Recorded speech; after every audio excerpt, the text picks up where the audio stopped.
Shalom, mes très chers bien-aimés frères et sœurs. Nous poursuivons aujourd'hui avec la deuxième partie de cette série de 3 exhortations sur les dispositions pratiques à adopter avant le jeûne de fin du mois. Et Dieu veut que nous soyons suffisamment instruits, préparés et disposés pour notre prochaine semaine de renforcement spirituel qui va commencer ce lundi 26 septembre jusqu'au vendredi 30. Et encore une fois, le Saint-Esprit aura besoin de votre bienveillante attention pour réussir sa mission de ce jour qui est de transmettre à nos cœurs ce court message divin. Éternel Dieu, Roi de gloire, nous bénissons ton nom en ce jour. Merci pour ce rendez-vous. Nous supplions ta grâce par le saint nom de Jésus, afin que ton esprit, le Saint-Esprit, nous rejoigne pour conduire ce moment. Et je prie que, en entendant ta voix dans ce message, tous les assauts de l'ennemi, les assauts de la lourdeur, de la paresse, de la réticence, tous les assauts de dissuasion, tous les assauts du diable continuent de lever leur camp dans la vie de mes frères, afin que nous soyons fortifiés par toi et très bien disposés pour vivre notre semaine de renforcement spirituel. Je te le demande au nom puissant de Jésus-Christ. Amen. Mes frères, mes sœurs, il y a un adage qui dit « La fin justifie les moyens ». Et dans 2 Pierre 1, verset 15, la Bible dit « Faites tous vos efforts pour joindre ceci à cela, ainsi de suite. » C'est pour dire que lorsqu'on vise un objectif final, on se donne aussi les moyens pour l'atteindre. Et c'est cet objectif final qui permet de comprendre pourquoi on avait mis ces moyens en place.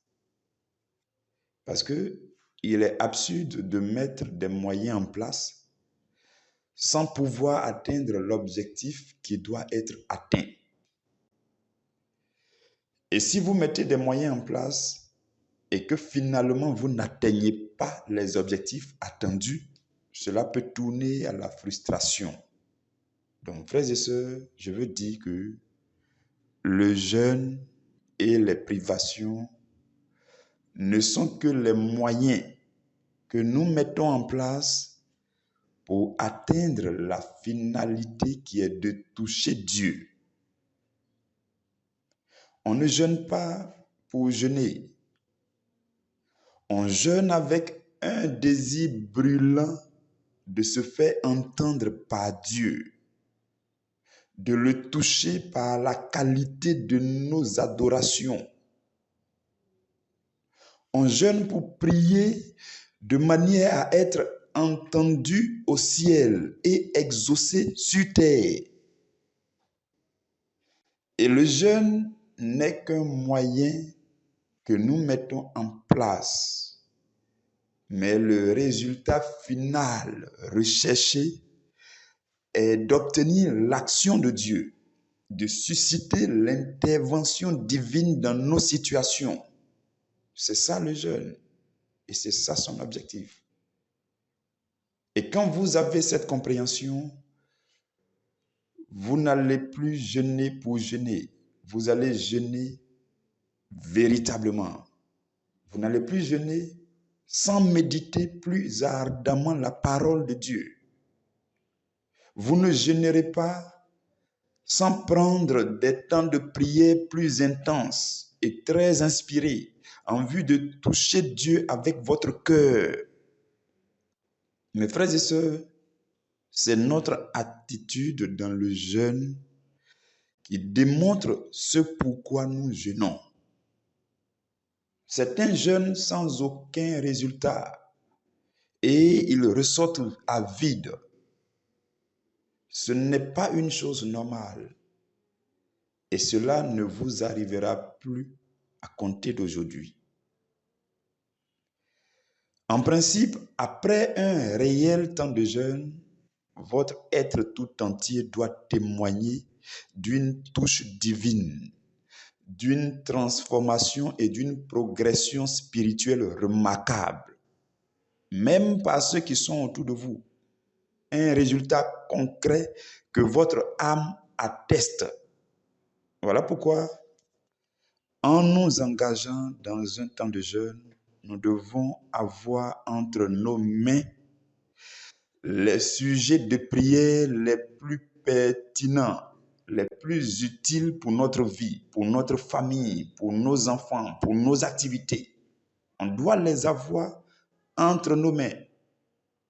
On doit entrer en jeûne avec les dossiers les plus importants de notre vie, parce que c'est le moment favorable où le Père Céleste signe des décrets en notre faveur. Parce qu'il est dit dans 2 Corinthiens 6, verset 2, « Au temps favorable, je t'ai exaucé. Au jour du salut, je t'ai secouru. » Et il dit, voici maintenant le temps favorable, voici maintenant le jour du salut. À la semaine de renforcement spirituel, le temps est favorable.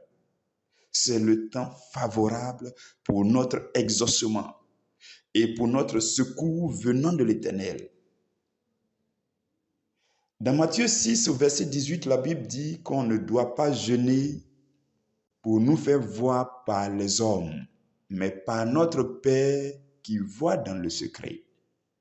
Donc, il est question de me faire voir par le Père et non par les hommes.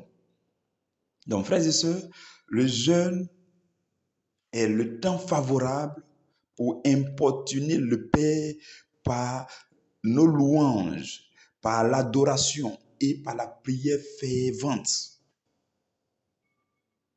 Et j'ignore quelle est la situation la plus alarmante dans votre vie présente ou dans votre famille.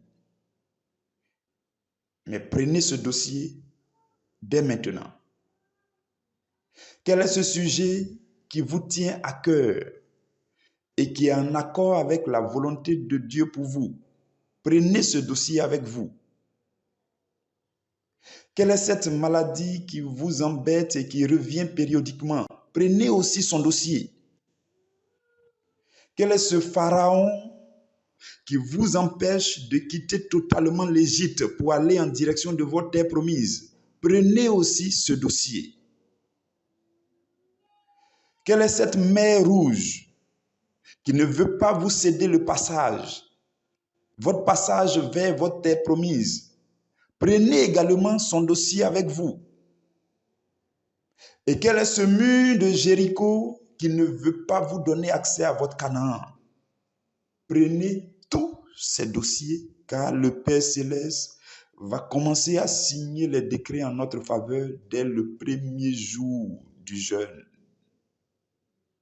Et Dieu aura 5 jours pour signer les dossiers que vous lui présenterez. Donc, frères et sœurs, on jeûne pour des objectifs. Donnez-vous des objectifs pour ce temps de jeûne. Préparez-vous pour prier comme jamais vous ne l'avez fait dans le passé. Le Dieu qui répond à nos besoins est aussi le même qui désire nous voir changer. Donc, il convient de recenser aussi toutes nos lacunes spirituelles. Parce que durant ce temps, Dieu fera de chacun de nous ce que nous devons être pour mieux recevoir ce qu'il a à nous accorder. Et Dieu va régler beaucoup de situations en fonction de la façon dont nous allons nous engager dans ce temps de jeûne. Vous ne pouvez pas avoir cette compréhension, une telle compréhension des choses et vivre le prochain temps de jeûne comme vous le faisiez auparavant et le résultat était nul. Dieu a prévu ces petites exhortations pour que nous commencions à nous ménager dès maintenant, à nous préparer dès maintenant, à nous disposer dès maintenant. Donc, frères et sœurs, nous nous arrêtons là aujourd'hui. Et demain, vendredi, je nous donnerai une dernière exhortation qui va parfaire notre préparation pour cette semaine de renforcement spirituel. Nous nous donnons donc rendez-vous demain à midi. Éternel notre Dieu, merci pour ta grâce, merci pour ta bonté, merci pour ta fidélité qui demeure active dans la vie de chacun de nous. Seigneur, la Bible déclare que ta fidélité est un bouclier et une cuirasse. Et c'est là notre protection, c'est là notre assurance, c'est là notre sérénité et c'est encore là notre joie. La joie du Saint-Esprit, la joie du Saint-Esprit qui fait notre force. Père, je te recommande encore chacun de tes enfants qui a entendu ce message. Je prie que la voix de ton esprit s'impose dans notre esprit et que, Seigneur, nous nous soumettions à toi, le Créateur et le conducteur de notre vie, car tu nous conduis dans cet endroit de grâce, notre terre promise, la cité céleste. Gloire à toi au nom de Jésus. Amen.